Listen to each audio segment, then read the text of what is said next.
comes another passenger out of the back seat. These kids are struggling, and look at this. He's getting back in the vehicle.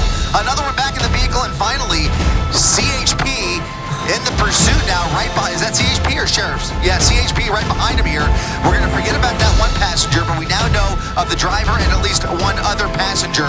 These were young men that jumped out of that vehicle, and now the pursuit continues through the Santa Clarita Valley. Guys, this is very, very dangerous. Extremely dangerous. Right, considered armed, all three of them, so that's a very dangerous situation there. And just the way he's driving through these. Oh my gosh. Oh, into oncoming lanes of traffic going the wrong way now. Jumped that median, and he is continuing the wrong way on Valencia Boulevard, approaching Railroad Avenue. Look at this, continuing with LAP. Look at this. Oh my God. Oh my God. That was close. A near head-on collision. Very, very close. A very close call there. One has to come to a stop immediately. So you're going to see this entire area flooded with black and whites here within the next few minutes as he continues now through this parking lot and now coming back out the other side, back onto Valencia Boulevard, getting around that traffic. Soledad, and what was that? Bouquet Canyon and Soledad. Got it. Now, which I think leads him to a dead end. We'll widen out just a second and see if that's the case.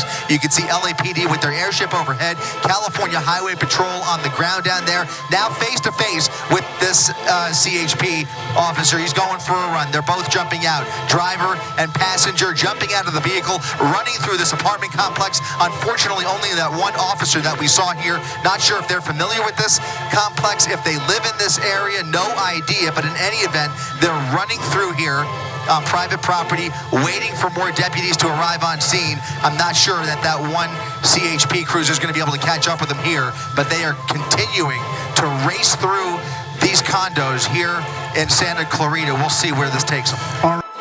And again, trying to get an exact location. Thank you for that, Jay.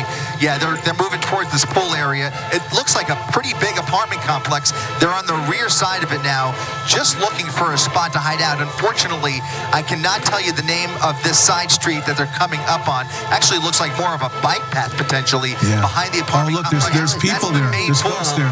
Look at this. They're now approaching the pool with people in the pool, people enjoying their Wednesday afternoon, and these two are just running right along the pool deck looking for a hiding spot.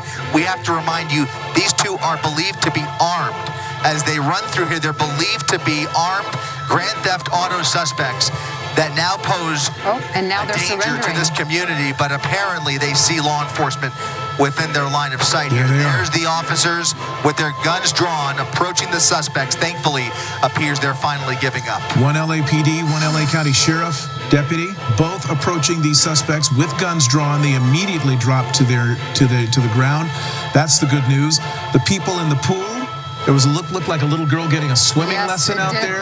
They've all cleared the pool. They're out. Everybody's out of harm's way. The little kid being hustled away. Everybody leaving. So they are out of harm's way. No shots have been fired. All right, that's where that ended. And you saw the earlier video, one of the suspects foot bailing earlier, being dropped off from the moving vehicle. There was another point at which this Cadillac Escalade, it appears, veered into oncoming traffic. The driving has been absolutely erratic and extremely dangerous. This vehicle probably weighing. I want you to think about all of the people whose lives were in danger while these two hoodlums was running amok throughout the city. Not only could they have killed somebody with a car, they could have got some kids shot at that pool. This is why these people need to be held accountable for this stupid stuff that they do. You need to raise the bail. You need to raise the time that these people serve. You do stupid stuff like this, you should be doing 15 years to life because you almost murdered somebody. This is Maserati Cheeks, and I believe if you break the law, you should be held accountable. Scream at me. Let's go.